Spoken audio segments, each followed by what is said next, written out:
Heroes are an inspiring group of people, every one of them, from the larger-than-life comic book heroes you see on the big silver screen to the everyday heroes that let us live the privileged lives we do. Every hero has a story to tell. The doctor saving lives at your local hospital, the war veteran down the street who risked his lives for our freedom, the police officers and firefighters who risk their safety to ensure ours. Every hero is special and every story worth telling, but there is one class of heroes that I think is often ignored. The entrepreneur, the creator, the producer, the ones who look at the problems in this world and think to themselves, you know what? I can fix that. I can help people, and I can make a difference. Then they go out and do exactly that by creating a new product or introducing a new service. Some go on to change the world, others make a world of difference to their customers. Welcome to The Hero Show.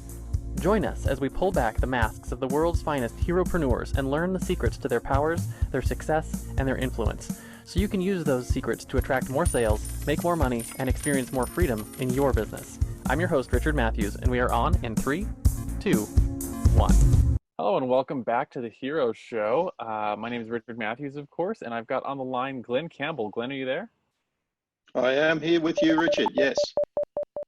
Awesome. Glad to have you here. So let me do a quick introduction for you, and we'll get right into the chat and the content. So I've got down here that you are you're a coach, you're an authority in developing highly conscious leaders through the alignment with their authentic self and their higher self. Been working in the industry for 30 years with leading brands across 4 different continents. And you founded Brandheart, which is your company, 11 years ago. So tell me a little bit about Brandheart. What is it that you guys are known for now? Why do people come and reach out to you? Well, I think the best place to start here, Richard, is with a quote from one of your countrymen, Mark Twain, who said, "The 2 most important days of your life are when you're born and the day you find out why." Well, I'm in the business of helping leaders to discover their why and their who, actually, because I think the vast majority of them don't know the answers to this. They default to things like their role or their title, or where they live or what they earn, or their CV, these kinds of things. Yeah. And so I'm in the business of actually helping them to move out of that. Or another thing they actually default to is their personality archetype. There's a lot of that going like around I'm as well. outgoing or introvert or whatever. Yeah. And so I'm in the business of saying, well, your personality is actually not your identity. It's one element of your identity. And so I'm in the business of actually helping them to discover their true reason for being, their unique why and who. Everybody has a unique why and who. You cannot categorize any individual. Their authentic purpose and meaning for being here on planet Earth, right? I mean, everybody on planet Earth has a reason for being here at this point in time. And, I think I agree with Mark Twain and of course, many other spiritual leaders and business leaders and thinking people who know this stuff and talk about purpose.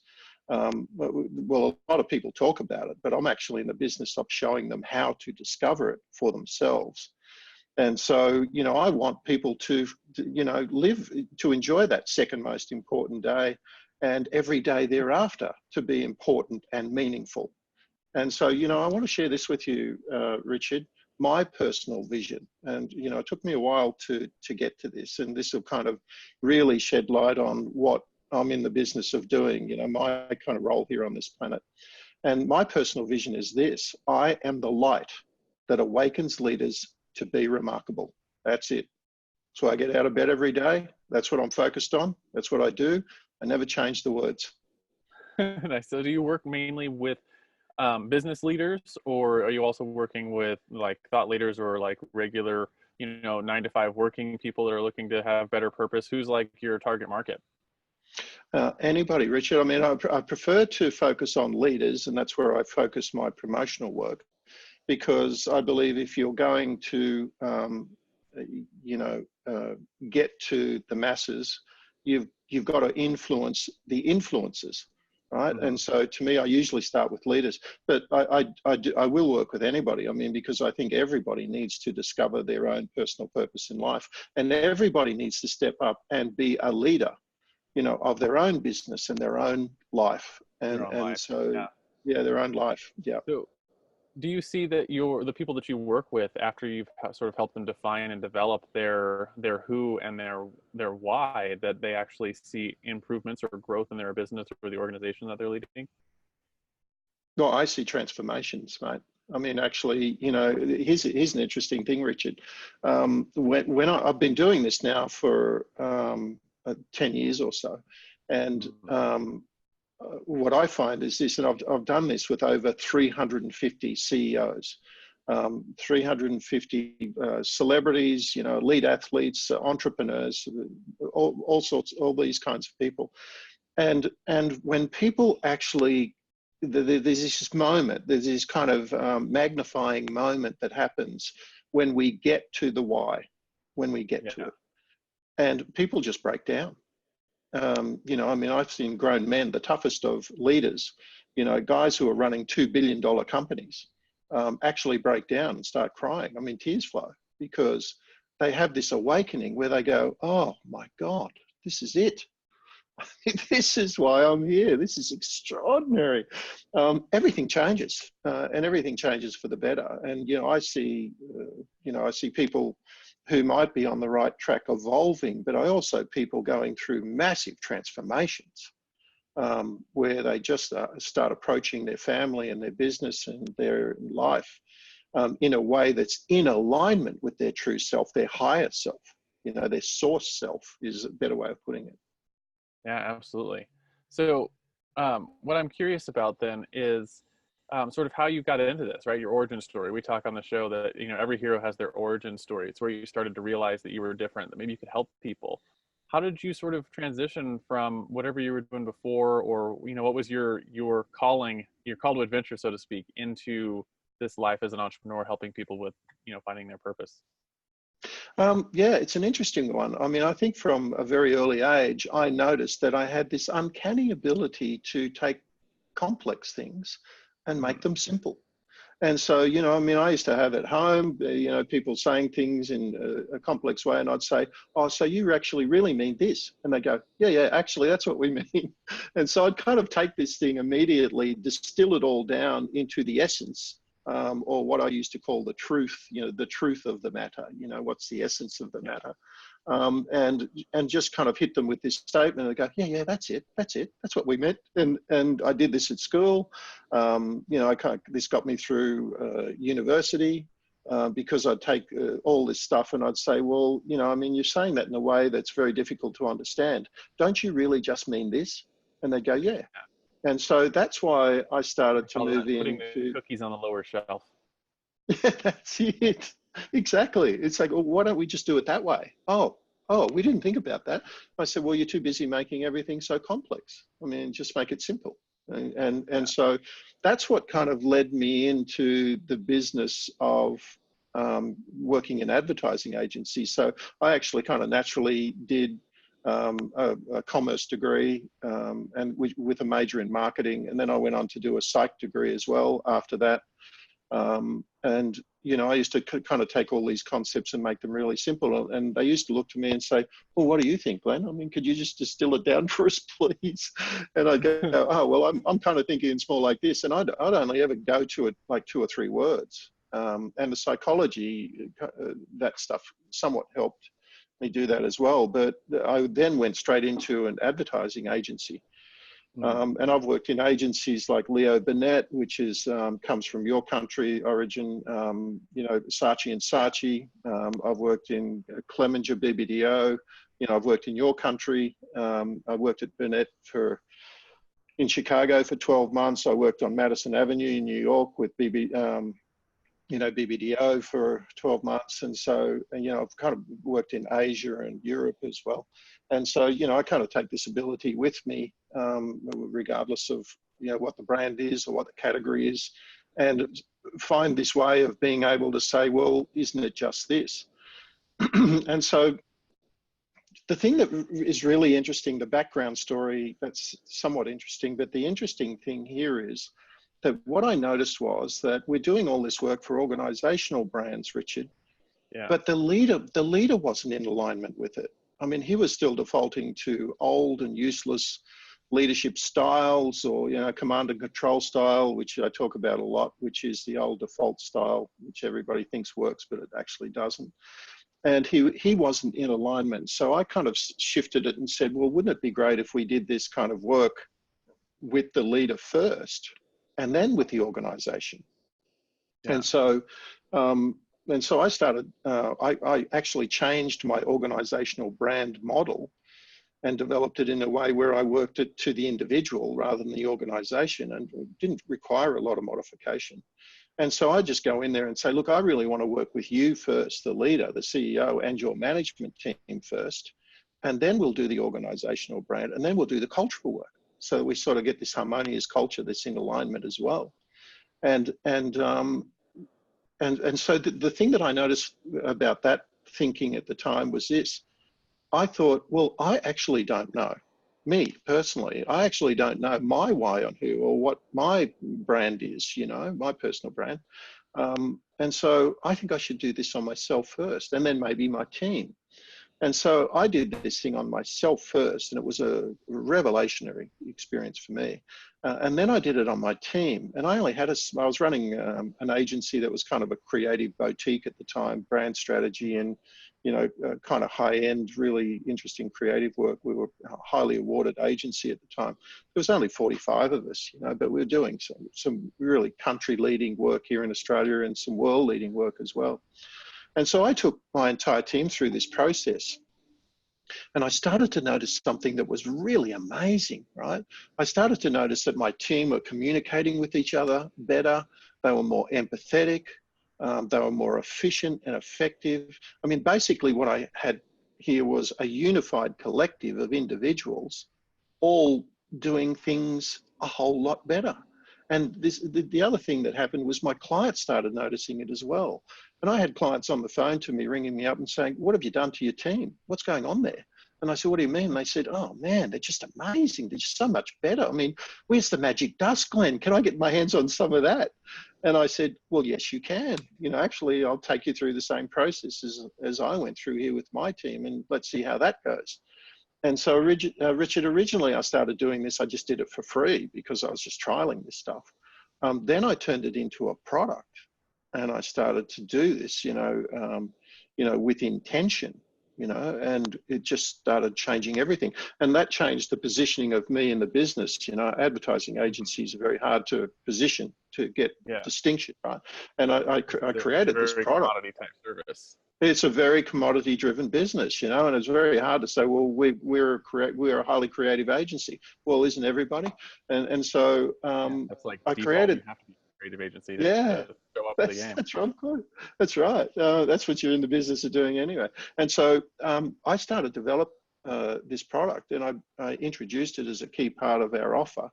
It changed everything. I mean, as a business, you know, we started picking up business like there was no tomorrow. And even the group that I was a part of, which is a public listed company at the time, was looking at me and saying, well, you know, what's going on with you, Glenn? I mean, how come you're pitching all this business and winning it? It's like, well, I've got a point of difference. Well, what is that? What are you doing? You know, it's like, and so, you know, my revenue went from, I think at the time, it was quite a small business. It was doing about 30 million. We went to about 70 million in 12 months. Wow. I mean, it's just extraordinary. I mean, it's like, hang on for the ride. We're going ballistic here, you know. And the word started to get around. And it's like, oh, well, can you do this for my other subsidiary company? Can you do this for these guys? And you know, I was working with some pretty big companies at the time in this country, at least anyway, in terms of scale. You know, one was a $40 billion business, and they just said, we want you to do it for the whole company. It's like, but you've got 120,000 staff. It's like, yeah. How can you do that? It's like, I can't. I mean, it's too big. And so can I just do it with the management team first, and then you can kind of spread the culture through the company in that way? And so it really was quite extraordinary, actually, what happened. Awesome. And then you still do that today, right? So that's what you do now. This is what I'm doing now. You know, in fact, what I've done now, you know, is developed this method. I call it the best self-identity method, Richard. And I've spent the last 10 years actually, you know, doing that one-on-one with leaders, mostly one-on-one, and continuing to develop this method now, which, you know, is quite extraordinary, actually. You know, let me tell you a little bit about it, because every time I've worked with a leader, I've kind of continued to develop it and continue to say, well, what really is meaningful inside this process? And so I've developed this method that I call, it's paradisciplinary in nature, and it harmoniously fuses, you know, quantum physics, neuroscience, you know, Eastern and Western philosophy, the simple model that incorporates the key elements of what I believe constitutes an identity, and personality is only one of those.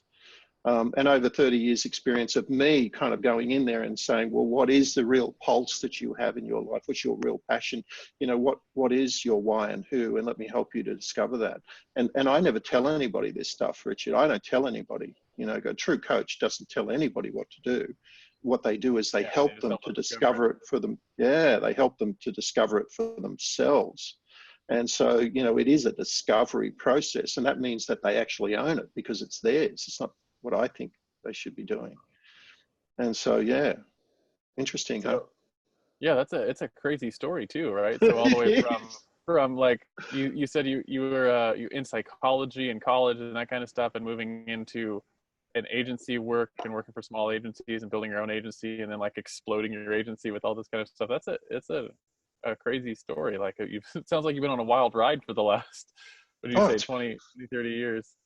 Yeah, no, it's been extraordinary. And this ride really started to, and it's interesting because it created a lot of disillusion with the business that I was in, because I was in the business of actually, you know, mostly creating communications. And I had this massive epiphany, Richard, where I went, well, communications actually don't create brands.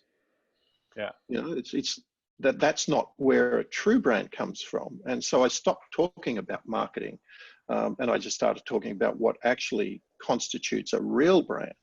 And then I started moving away from communications. I don't do communications work anymore. I haven't done for 12 years. I still have a lot of clients saying, Glenn, can you work on our communication strategy? I don't want to do that, right? I mean, what I want to do is work with you, your management team, and I want to help you to develop a culture that's actually equipped to keep the promises you make. And the vast majority of businesses on this planet, and a lot of people for that matter, you know, make promises that they are not equipped to keep. And so true brands make promises, you know, that they vibrated an energy. You know, I talk a lot about energy, and I get this from quantum physics. You know, true brands vibrated an energy where they make promises that they actually deliver on. That's what creates loyalty. That's what creates people who want to buy products at a price that's fair, rather than having all these businesses discount everything and give everything away. And so, you know, true brands don't do that, and they don't need to, because they deliver remarkable products through a culture of people who are there to serve, not be subservient, but to serve. They're easy to shift. You know, it's very hard to shift a bank or a telco, or, you know, these big monoliths. There's too many layers. And so to me, if I go into a company and there's 10 or 15 people or 20 people, I'm working with a couple now. There was one that's got 100 people. There's one in Brisbane, that's down in Melbourne. There's one in Brisbane who's got 40 or 50 people. Much easier to kind of shift that ship, you know, get everybody on board. It happens a lot faster, which is great.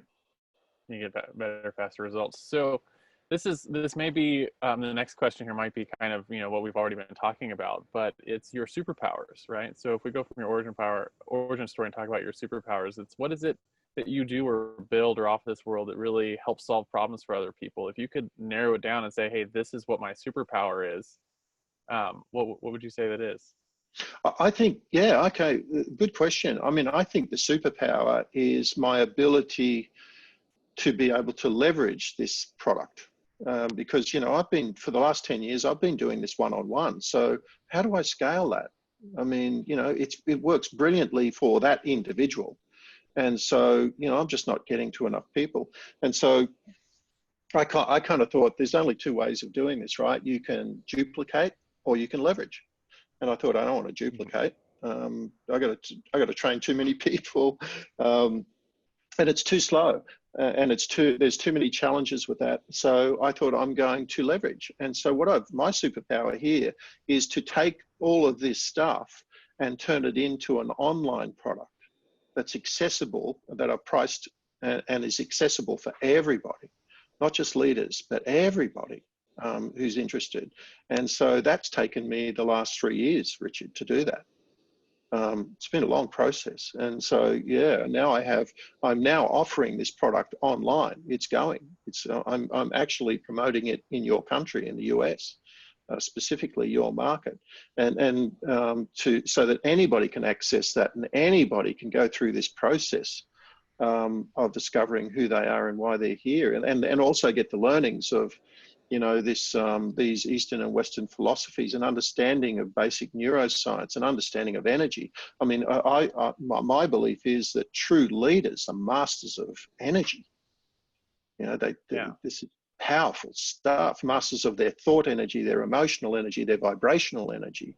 You know, this is the stuff that Daniel Goleman's been doing, you know, when he talks about EQ, you know, he's really talking about energy, emotions, right? Yeah, and he's really talking about this harmonic resonance, right, which is powerful stuff. And so true leaders are masters of harmonic resonance. So I've channeled that into an online product. That's the superpower, I think. Yeah, superpower, you think, is leverage, and it's kind of amazing what you can do nowadays, because when you leverage it that way, you're no longer just what we call it, you're no longer limited by your time or by your location or by the scope of work that you can do for someone. That's right. You can get your message in front of as many people as you can get it in front of. There's no limits to it, which is it does feel kind of like a superpower, especially because, like, it does. 20 Well, years just ago, to me. Yeah. Yeah, 20 it years does ago, to you me. could have done it, right? No, that's right. And it's not just the channels, Richard. It's not just the media, you know, like social media or whatever. It's the ability to be able to do that in a way that you still get the results. Mm-hmm. You know, because it's all about the 3 R's, right? You know, relationships, reputation, and revenue. And if you're not doing something, you know, if you can't have something that can get results in terms of improving the connectivity of relationships, real connectivity, not, you know, some of the false version of it, that can improve your reputation, that can improve your revenue, right? That's real results. Then you shouldn't be doing it. And so to me, it took me a while to be able to get the right version of this online product that's actually proven to be able to do that. And so the other thing is, I haven't taken myself out of the equation and gone, oh, I'm going to stand back, I've got nothing to do anymore. I can use the media to actually be involved as well. Yeah. And have direct contact with people on a bigger scale. Cool. So I want to flip it around a little bit and talk about the other side, right? So the other side of superpower is your fatal flaw, right? Superman has his kryptonite. Batman's not actually super. If you could talk a little bit about something that over the course of maybe in this last transitioning from doing the bigger work to transitioning to doing this, what is something that has held you back that you've had to work on to fix? And more importantly, how have you gone about fixing it so if someone else suffers from something similar, they can learn from it? Well, you know, to me, it's these. There's a couple of things here, right? There's always more than a couple of things if you actually really want to be honest. But I don't think your program's long enough for that. So to me, it's like, oh, I'm going to lay this out here, man. I've got so much kryptonite. But it's really. I think the thing is that there's some fundamental beliefs that I know that I've got, right?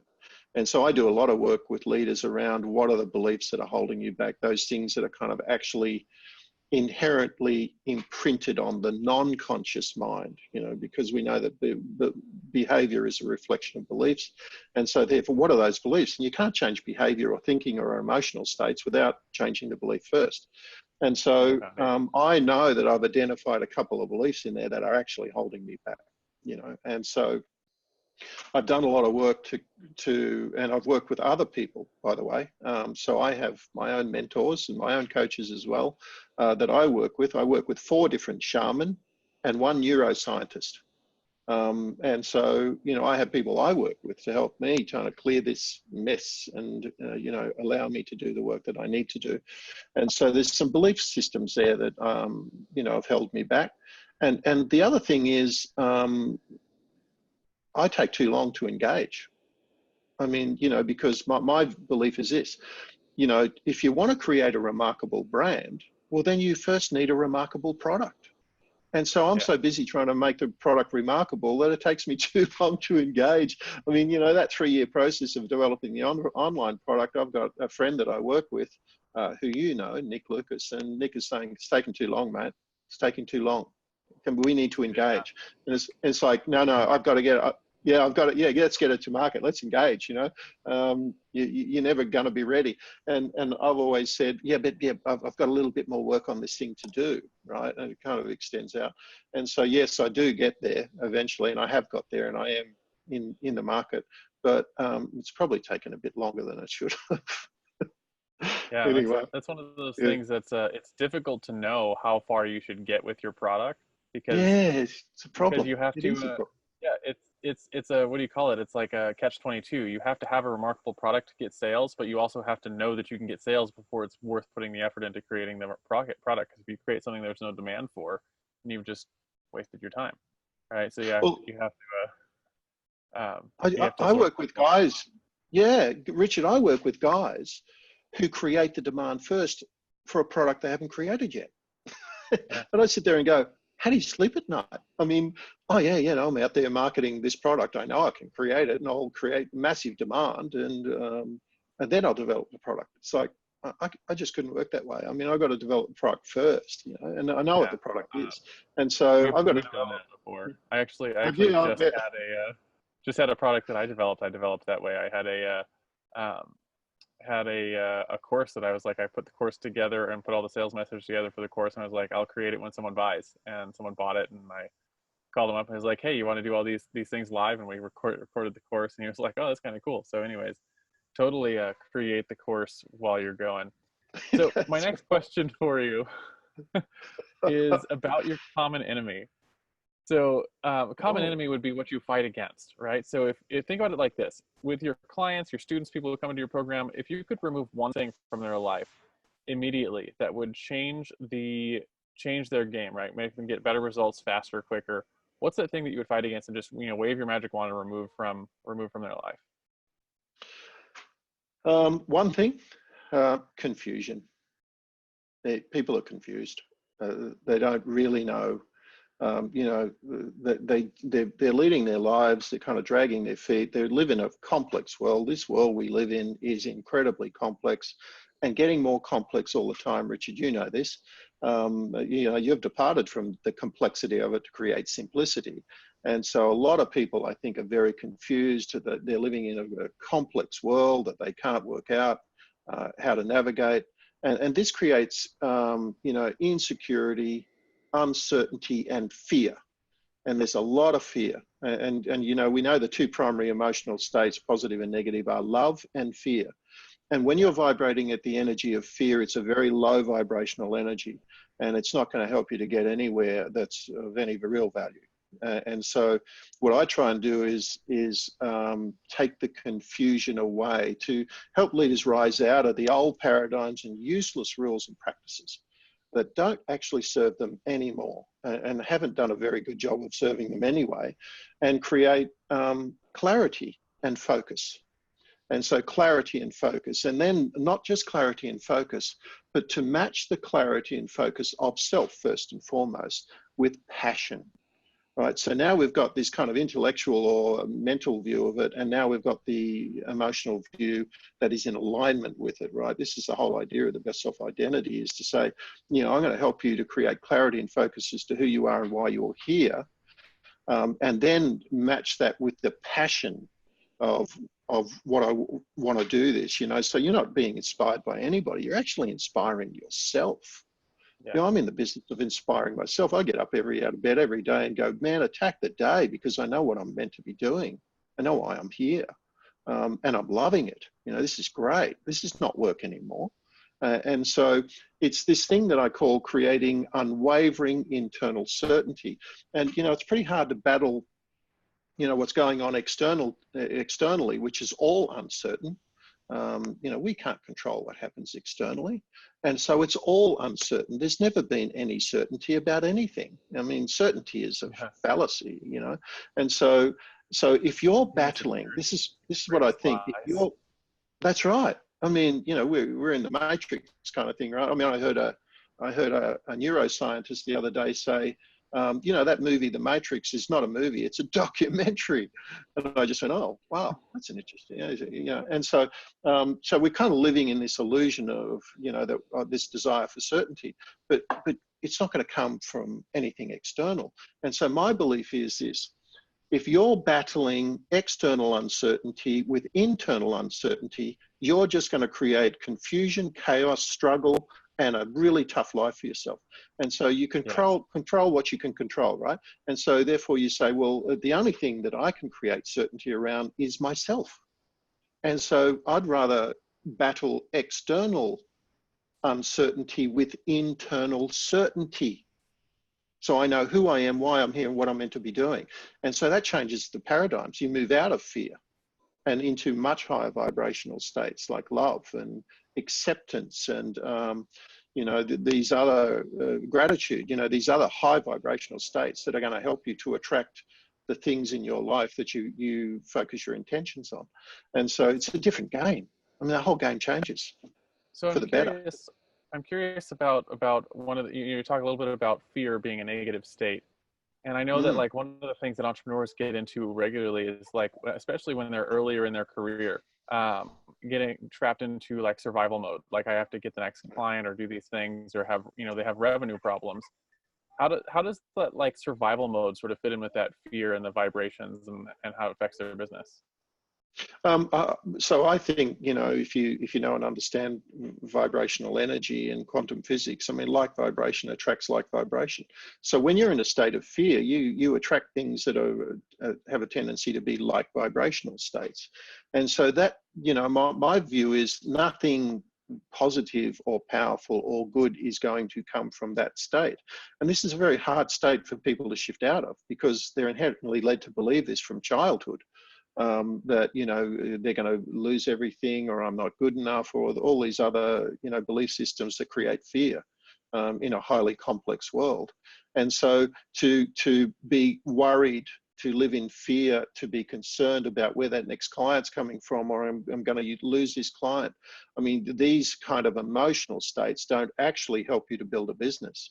And so a lot of the work I do with leaders, not just around clarity and focus, it's around vibrational energy, and it's around being able to shift belief systems into and take them away into new belief systems that are actually going to serve them. And so when they change their clarity and focus, when they change their emotional energy, their passion, it's amazing the opportunities start appearing from everywhere. It's extraordinary stuff. Yeah, they do. I mean, they do. And it's not saying you don't need to take action. Well, of course you do. And not too much happens without action. But the fact of the matter is, you're actually living in a different emotional state. You're not in a state of fear. You're not in a state of struggle. You're not in a state of, these lower vibrational states. A lot of people live in anger. A lot of people live in, envy or, these other low vibrational states that actually don't serve you. And so what I do is help people around the clarity and focus of self or true self.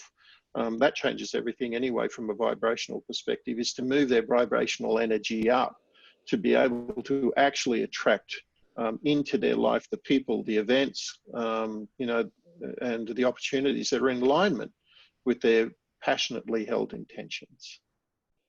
So if you're talking to someone who is in that state of fear or that state of struggle where they're worried about, where revenue is coming from or clients, what are your recommendations for helping to change that state? Well, let's first identify what it is, right? And mostly you can identify what it is through their behavioral patterns and what they're attracting into their life. And so tell me about the things that are happening. Tell me about the way you respond to certain things. When you look at people's behaviors, you start to see these things. And so, that's why I believe one of the most valid forms of research you can possibly do is not, doing questionnaires or not doing group discussions, but just observe people. I mean, observe the way they work, observe how they react to things that are going well, and especially observe how they react to things that are not going well. Because you actually really see people's values their beliefs come to the fore when things are not going well. And so then you start to understand what the fundamental belief systems are. So I train people to notice, to elevate their awareness, their consciousness is where we get to this whole idea of consciousness, to elevate their consciousness around what they're actually doing. And what's happening, and to identify what's going well and what's not going well, and what the fundamental belief is behind that. And once we identify what the belief is behind that, I teach them how to take the emotional charge out of that belief. I mean, you've got to remember something. These things are, they're in neural pathways. And so, as Joe Dispenza says, what gets wired together, what gets fired together wires together. And so you got to take this kind of programming out and reprogram something in that's more powerful and positive. It takes a bit of work to do that, but there are techniques where you can do that rather quickly.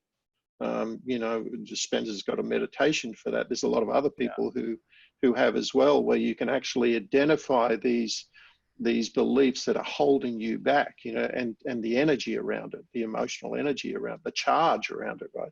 And you can change that, you can shift it and take it away and replace it with a new belief. I've done Dispenza's meditation on that many times. It's like I've identified a new belief that was inherently, and these beliefs, I did one the other night. I could hear my father saying it to me, saying this, right? Money doesn't grow on trees, Glenn. You got to work hard for it. And there it is. It's imprinted. And of course, I've got to take this away and go, well, no, this is not the way it is at all, And so replace it with a new belief. And the belief that I replaced it with, I'll share it with you, Richard, was I get paid extremely well for just being me. That's a good belief. Yeah, it's a good belief. And now, I'm operating from that belief. I don't have this thing, holding me, but this emotional, the electromagnetic charge around this thing holding me back anymore. And so now I'm free to actually, I've taken it's like a friend of mine talks about taking the rubble off the road so you can put the accelerator down and go ahead. And so that's what I'm doing. And I teach a lot of leaders to do this as well. So what I want to transition to is if your common enemy is the thing that you fight against, your driving force is the thing that you're fighting for, right? So just like Spider-Man fights to save New York, or Batman fights to save Gotham, or Google fights to index all the world's information, what is it that you specifically fight for in your business today? A higher level of consciousness around true self. That's it. So, and then to be in alignment with that, with your thinking and your behavior, changes everything. Yeah. So when someone does that, when someone actually is in alignment with their true self, what does it do to their decision-making abilities, or to what's going on in their business? Like how does better question. Let me rephrase it this way. How would someone know if they're not in alignment with their true self? And what are some of the tells? Yeah. How does somebody know that they're not aligned with their true self? Everything's hard. Everything's a struggle. Everything comes, everything comes, at a price. Why is it so hard? Why have I got to struggle so much? Why have I got to use force of will? Why am I exhausted all the time? I did this myself. I used to come home from the work that I was doing in the businesses that I was running, and I've been a CEO of 4, advertising agencies.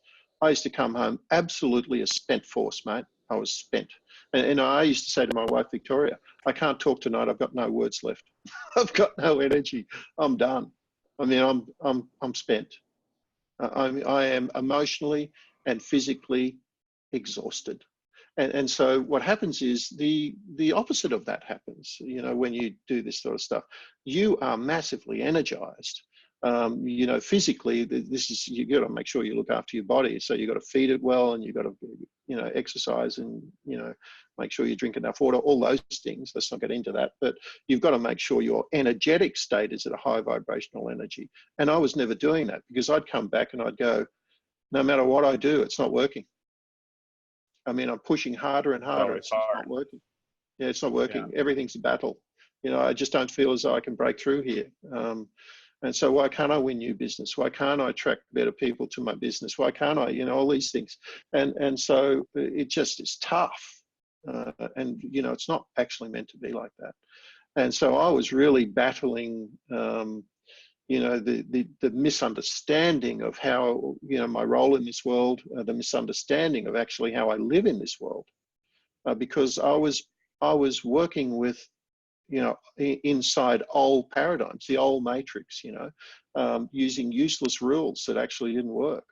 And so, you know, even in my days, I remember distinctly many times when people, you know, I couldn't get people to do what I wanted to, and I just tell them, and I just say, look, enough. Do what I want. That's it. And of course, this doesn't work. This is command and control. It's really poor vibrational energy. And so now I've got a team of people who are doing my bidding, but they're not doing it because they want to or like it. They're doing it in a state of fear. And so, this is actually not multiplying, right? This is diminishing. And so what's the opposite to harmonic resonance? Well, it's dissonance. I'm creating dissonance in my business. And I'm talking about being in a creative agency. I mean, imagine people living in a state of dissonance and a state of fear. You cannot use creativity and imagination in that state. It doesn't work.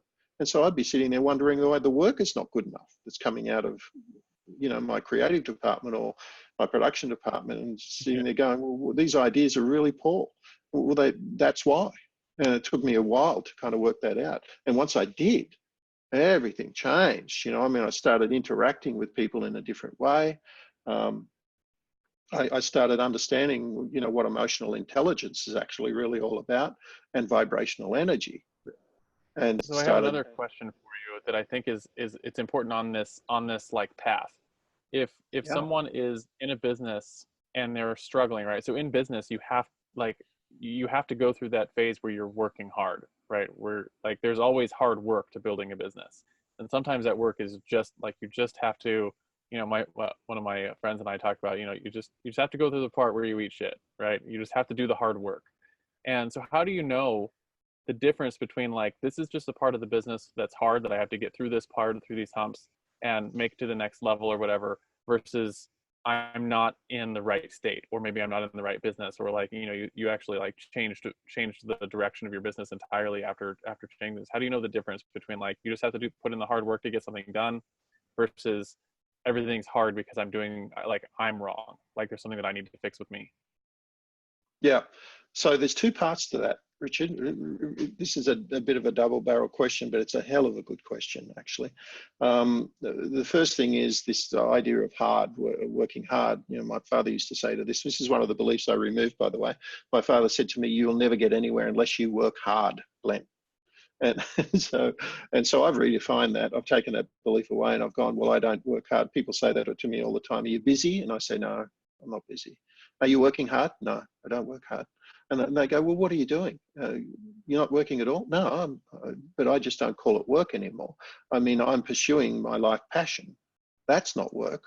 That's enjoyment. And how am I doing that? I'm not working hard. I'm being productive. And so I believe there's a big difference between working hard and being productive. And there's a big difference between this is the hard yards versus I'm working on passion.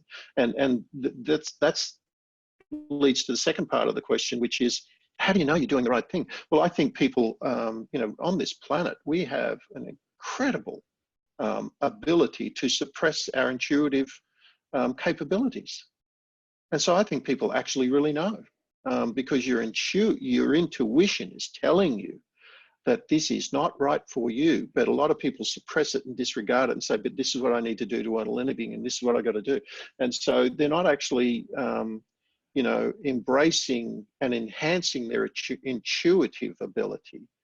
You know, I tell you something, Harvard University did some research to their top performing alumni. And they asked them what the key secrets were as to why they were so successful and why they had this magnitude of success and continuity of success. And two things came out, Richard. One was meditation, and the other was trusting their intuitive power. And so meditation actually enhances intuitive power. And, you know, I've got a definition of intuition that doesn't agree with the psychological community. It's my view. And my view is this, you know, you have this rational brain, the conscious mind, and you have the non-conscious mind. A lot of people call it the subconscious, right? And so I call it the non-conscious. And you have this non-conscious mind, which is, you know, this incredible resource that you have. And so the rational brain has a tendency to think in rational ways, and the non-conscious mind has a tendency to think in emotional ways. It's the emotional mind in many respects. And so what's the emotional mind talk to you through? The language of the emotional mind is emotions. And so what's intuition? Intuition is a feeling. I mean, I have a sense about this, a feeling about this. And so it's an emotion. And so the masters, you know, a lot of people say, oh, that just doesn't feel right. That's your emotional mind actually telling you something. And so I believe real mastery of leadership as well is not just understanding and controlling emotional energy, which is a part of this, by the way, but it's in the ability to interpret the language of the emotional mind, your intuition, and then use that as your guide. Because you've got this, I mean, you know, 2 to 4% of all perception and behavior is from your conscious mind, 96 to 98% is from your non-conscious mind. I mean, look, you know, neuroscientists at MIT have done research where they've found that if you compared the conscious mind to the non-conscious mind in terms of bits per second, like a computer, the conscious mind is 2,000 bits per second. The non-conscious mind is 400 billion bits per second. And everybody on this planet wants to play the game in the conscious mind. It's so limiting, it's ridiculous. And so, you know, the true leaders are sitting there saying, well, I'm going to, you know and understand what my intuition is saying to me. Because the numbers don't always tell you the story. You know, sometimes, I mean, in many respects, I've been in situations where the numbers look great, but it doesn't feel right. And so I've gone, this doesn't feel right, I'm not doing it. But the numbers are brilliant. No, it doesn't feel right, so I'm not doing it. And so, you know, the leaders that know and understand how to interpret the emotional language of the non-conscious mind become way more powerful and, you know, way more equipped to be able to navigate their way through the world. And, you know, Harvard has found this through one of their studies. Yeah, that's really fascinating. And I remember reading, there's a book called The Ant and the Elephant by Vince Visconti that talks about that whole conscious versus subconscious mind. And like the parable is that the ant is your conscious mind and the elephant is your subconscious mind or your non-conscious mind. And learning how to drive the elephant with the ant is like one of our jobs. And he references one of those neuroscience studies where there's like, you know, your visual, like when you visualize something, the number of synapses that fire is like untold billions versus like when you just think something, right? And like how much more your brain is capable of doing than we use on a regular basis, like when we're just accessing our conscious mind. Yeah, that's right. And so it is, you are elevating out of the organism of the brain and into the mind, right? And so the brain doesn't control you, it's the mind that controls the brain. And the brain is sort of an incredible resource, but it's not who you are. The mind is who you are. And the combination of the mind and the conscious and the non-conscious is who you are, that kind of unity of the two. And so, you know, to me, the work I do with leaders and anybody for that matter who's interested is, you know, to help them understand how to use the conscious mind. I mean, this is not about being mutually exclusive, right? You get to, you know how to use both. And so how to use the conscious mind to kind of make plans, to do the rational thinking, to, you know, do all that kind of stuff, make decisions. And then you use the resource of the non-conscious mind to help to guide you and support you through that process and to develop the energy that is actually going to expand you way beyond what the capabilities are of the conscious mind, you know, or specifically the prefrontal cortex. You know, utilizing that resource, but actually enhancing it, you know, to a multiple that is extraordinary. You know, it becomes really something else, doesn't it? It's a different game. You're playing a different game. Yeah. It's a great game to play. Playing a different game than everyone else. That's one of the things I always tell people is, like, if you wanna succeed in life, play the game by a different set of rules, right? Because You preferably your own rules, right? Because aren't you doing that, Richard? Aren't you playing the game by your own rules? I know you are. Absolutely, every day, Yeah. right? I've got my own set of rules. Play differently than most people do. That's it. And it when you sort of get to define your own rules and live by those rules, then it changes the game. So I want to talk a little bit about your hero's tool belt, right? So tool belt's more practical, right? So, things like Thor's got his big magical hammer, or your police officer's got his bulletproof vest that he's using down the street. What are some of the tools that you use in your business on a regular basis to push yourself forward, or to make decisions, get things done, make sure that things are happening in your business? What are some of your favorite business tools? Yeah, really simple stuff actually.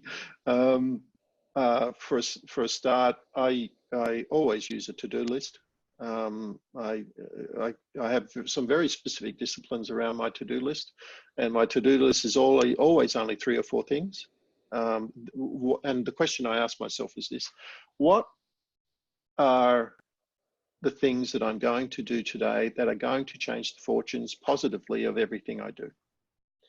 And so that constitutes the list. And so it's not so much a project, but it's like the chunking down of what can I get done today that will constitute a really, productive day. It's going to shift the fortunes of myself and my business and my family forward. And so I always write that list the night before, so I don't have to think about it overnight. It doesn't keep me awake. And then what I do is, the other thing I do is, I do something that Marcus Aurelius, remember him? He was one of the great emperors of Rome, and one of the founding fathers of the Stoic philosophy, which I teach a lot of, which I teach now as well. And Marcus Aurelius used to sit at the end of every day and just journal his thoughts and about, how did I go today? What went well? What didn't go so well? What can I improve on? What are the insights? Where's the wisdom? Because the wisdom is really, in my view, is really a result of taking your knowledge and applying it in the real world. And now what did I learn? Well, that's wisdom, because I know how it works for me, right? In my situation, my context. And so, he used to write this stuff down in his personal diary, which ended up becoming a book called Meditations by Marcus Aurelius, and one of my favorite sources of Stoic philosophy.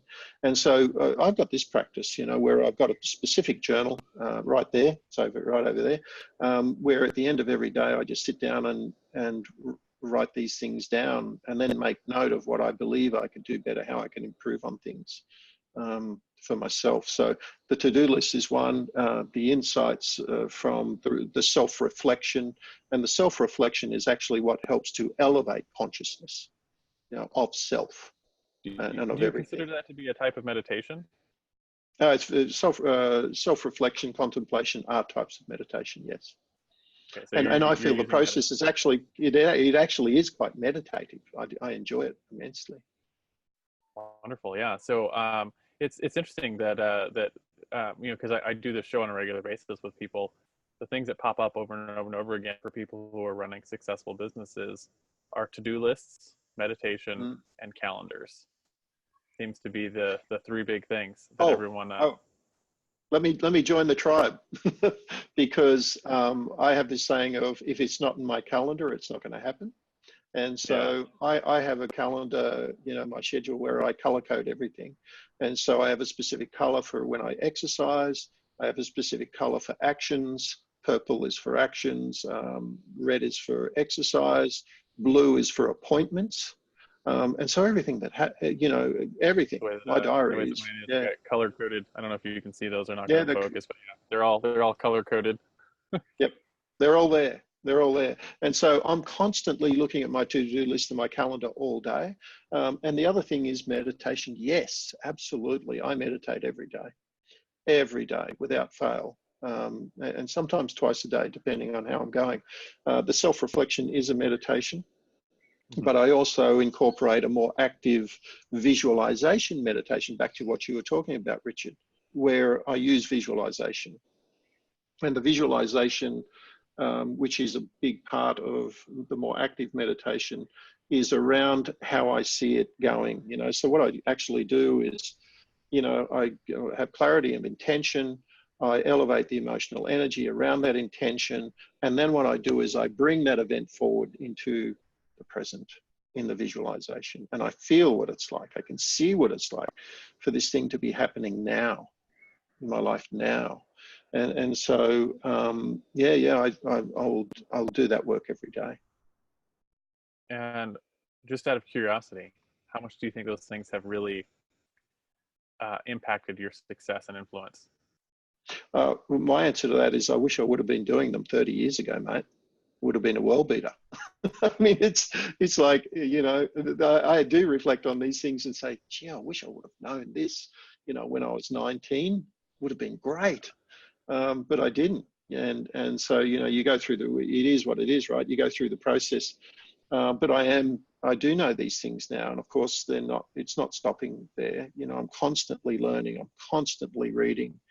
I have several books on the go right now from various authors, where I'm studying more about this kind of stuff and all sorts of stuff. And I find that the more exploring this, the more this stuff comes to me, where I go, ooh, for example, I had a conversation yesterday with my chiropractor of all people, but he's not just a chiropractor. He actually doesn't do manipulation. I mean, he actually does energy work. It's all energy work that he does. He doesn't manipulate anything.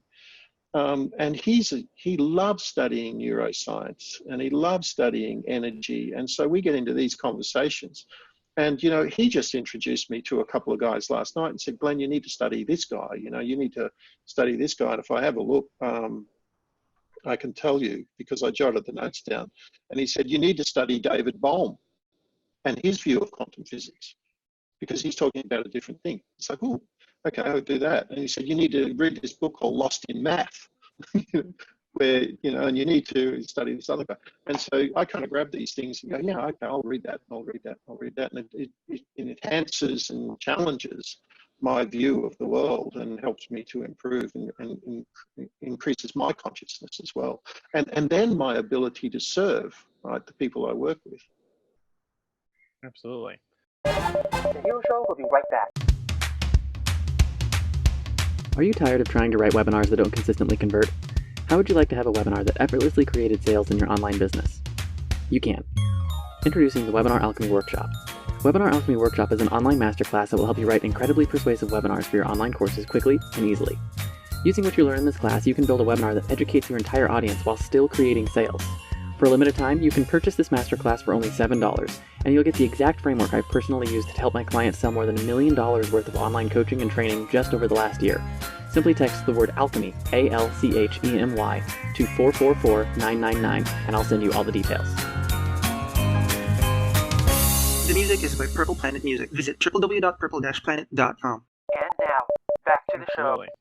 So I want to move forward just a little bit and talk about your own personal heroes, right? So, Frodo had Gandalf, Luke had Obi-Wan, Robert Kiyosaki had his rich dad. Who are some of your heroes? Were they real-life mentors? Were they speakers or authors? Were they peers who were just few years ahead of you? And how important were they to what you've accomplished so far over your business career? Okay, there's a couple, and look, that's a big question because there's been a lot. There is a lot. I love to study, some of your countrymen like, George Washington, and one of my favorites is Abraham Lincoln. I've read about his particular approach to leadership. I've read about a lot of these guys. And so over time, this kind of changes, you move into one and get some learnings, and you move to the next one and so on. So it becomes this continual process. So I'll answer that by saying what I'm focusing on right now. And I am really focused on understanding more about Stoic philosophy. And so I am studying the teachings of Marcus Aurelius, Epictetus, Seneca, guys like this who were really the founding fathers of this Stoic philosophy. And it kind of came into my scope because a psychologist talked to me about it once. because they use it in cognitive behavioral therapy. Did you know that? Psychologists, psychiatrists use Stoic philosophy in cognitive behavioral therapy. And I just went, well, this is really interesting. And so I started reading about it.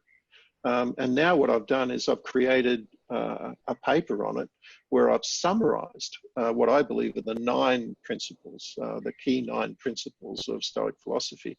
And I'm teaching that to a lot of the clients I'm working with now. And actually, I think I'll develop a course around it, an online course around it as well, to introduce people to this philosophy because it's very powerful. In alignment with that, one of my other favorite guys is Lao Tzu. So Lao Tzu wrote the Tao Te Ching, right? And so this is like one of my favorite books. I don't go anywhere without this book. I'm reading it all the time. It's actually getting beaten to pieces where it's got dog ears everywhere. And so I'm constantly going back, and I love the Tao Te Ching, that philosophy. And in many respects, it harmonizes a lot with Stoic philosophy. And those two philosophies have a tendency to be really powerful. I kind of say this to leaders. Once I help you to discover your best self identity, the Stoic philosophy and the Tao are really the kind of life path to helping you to be your best self in a more fluid, harmonious way, because the principles will help you to do that. And actually how to live life. So I love those two. And one of my pin-up boys at the moment, as well, is Joe Dispenza, Dr. Joe Dispenza. I love his story. I love, his insights into neuroscience, into how to, shift out useless beliefs and the neuroscience behind that. And so I'm really enjoying his work at the moment as well. Awesome. Yeah. So it sounds like a lot of authors, even ancient authors, who have been heroes in your life recently. A lot of ancients. So, yeah. So my next question is about guiding principles, right? It's, what are the top 1 or 2 principles or actions you use on a regular basis in your business that help you drive forward, help you do what you do? Well, the first thing here is to be true to my own identity. And so I have a tendency to do this a lot. I'm spend a lot of time programming in my own identity every day. And so I do visualizations around that. And so I kind of ask myself the question, in this particular case, what would the very best version of Glen actually do here? And I know that I'm going to come up with something. Yeah, well, I'm going to come up with something that's going to have me show up as my best self and make the right decision. So, I tend to go back to my values and my core purpose and my, my vision and, what constitutes my identity. And, I said this to a client yesterday, actually, a woman who's the CEO of a, fairly significant business in Melbourne. And she was talking to me about this. And I said, and I've done her best self-identity. And I said, Olivia, go back to your best self-identity and ask what that person would do in this situation. And then I got a text back from her saying, she texted me last night and she said, oh, I've done that. And thank you, because I've done the right thing and it feels good, right? And so to me, that's the first thing. The second thing is around some kind of guiding principles you were talking about. I have a couple that I always look to. And so one is this, that I will only control what I can control and I'll accept the rest. And so to me, what can I control? Well, I can control me. I can control how I think. I can control my emotional or my vibrational state. I can control, my body and how I look after it. I can control these things, right? And fundamentally, my belief is the rest I can't control. And so I'm not going to worry about any of that stuff, right? I mean, one of my shaman said to me, all that stuff you can't control is just drama, glamour, Glen. Do you really want to be a part of that? Are you really going to worry about that? And I said, no, why should I? And she said, control what you can control. And so how I think, how I feel, my emotional state, my actions, my reactions and responses, these things I can control. And so I have a tendency to use that principle quite a lot.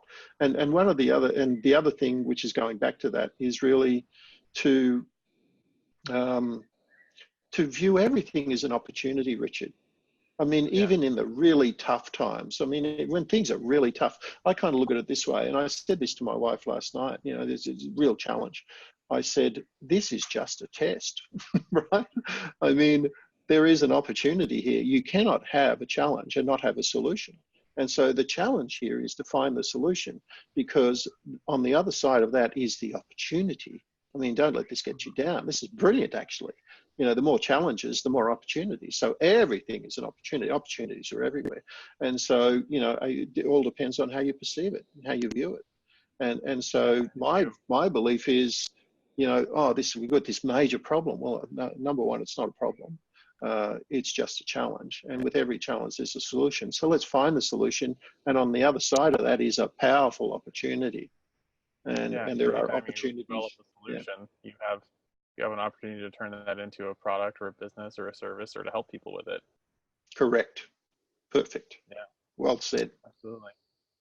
So last thing I do on the show every time, something I call the Hero Challenge. You're actually a result of this. Nick decided to invite you onto the show. Hero Challenge is pretty simple. Do you have someone in your life or in your network that you think has a great entrepreneurial story to share?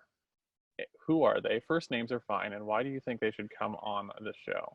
Yes, I do. I would, there's probably a couple here. I'm just trying to think which would be really interesting to your audience.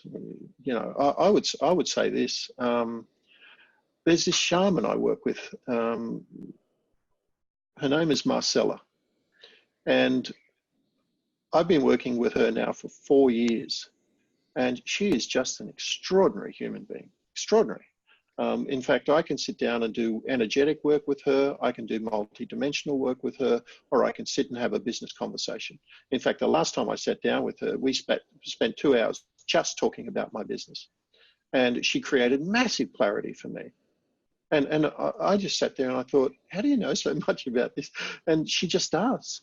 I mean, it's one of these things where you've got this person who's got this incredible capability to be able to just channel stuff. You know, where you move from this idea, Dispenza talks about this, and so do I, you move from this idea of thinking to doing to being to knowing. And so she's in a state of knowingness. And so I can have conversations with her around quantum physics. She's never read a book about quantum physics. I can have conversations with her on business. I can have conversations with her on virtually anything, and we can do energetic work, healing work, expansion of consciousness work. And it's powerful. And believe you me, I wouldn't pay for her. And I wouldn't do work with her every fortnight unless I felt it was worth it. Unless I was coming away from this thing, these sessions, with an opportunity to share this stuff with other people and apply it to my own life for the betterment, for the massive betterment. And so I think you'd find her a very fascinating conversation. Awesome. So we'll reach out afterwards and see if we can get contact details and reach out to her and invite her onto the show. So last thing here, basically, thank you so much for coming on the show. It's been a really interesting conversation talking about, aligning yourself with your perfect, what do you call it? A perfect identity, right? Your who and your what and your why. So my question for you is, where can people find you, right? If they're looking to have this kind of clarity in their life, where can they reach out to you? Where can they find the program that you're talking about? You just got launched into the marketplace. And more importantly, who are the type of people that should reach out and take a look into either you or to your programs? Well, I think, so my website is simply this, Brandheart Method, BRANDHEART, method, METHOD, one word, .com, brandheartmethod.com is where you can find me, and you can contact me from there as well. And you know what, this is going to sound, like I haven't done any thinking around my targeting, but, or who the key groups are. But I said to you earlier that I like to influence the influencers. But I think anybody, Richard, that is struggling from knowing who they are and why they're here, is struggling for real purpose in their life, for real meaning. I mean, everybody wants purpose and meaning, mate.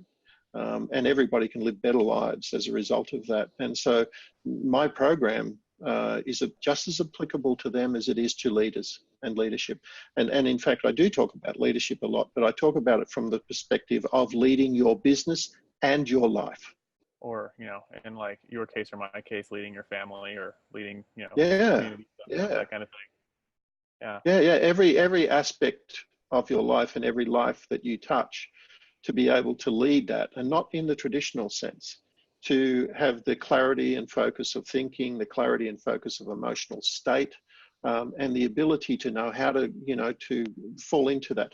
Because I think this idea of knowingness that we were just touching on, I invite that in a lot. And the knowingness to me is listening to your intuition, interpreting the language of your intuition, your emotional mind. And I do that a lot. And a lot of people say to me, how did you know to do that? And I said, I don't know. I just knew. It just felt right. And so I did it. And it worked out really well. And so, to move into that confidence of knowingness, but you've got to do that from a premise of saying, well, I know who I am and why I'm here. I'm very clear about that. And so when people say to me, tell me about yourself, I don't go into, well, I'm a brand strategist. I never use that. I don't talk about that at all. I don't go into, well, I help people to, develop their best self-identity. I never talk about that. I actually really say, I'm in the business of awakening leaders to be remarkable. That's what I do for a living. And so, how do I do that? I do that through enabling leaders to be in heart-led conscious flow. Heart-led conscious flow, success flow. That's what I do for a living. That's why I get out of bed every morning. I'm pretty clear about that. And the how will just present itself, won't it? It always does. Yeah.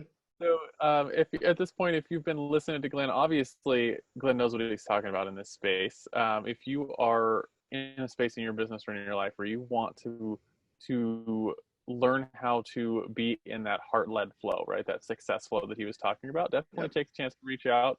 He said it was brandheartmethod.com is where you can go to learn about you or learn about your program, stuff like that.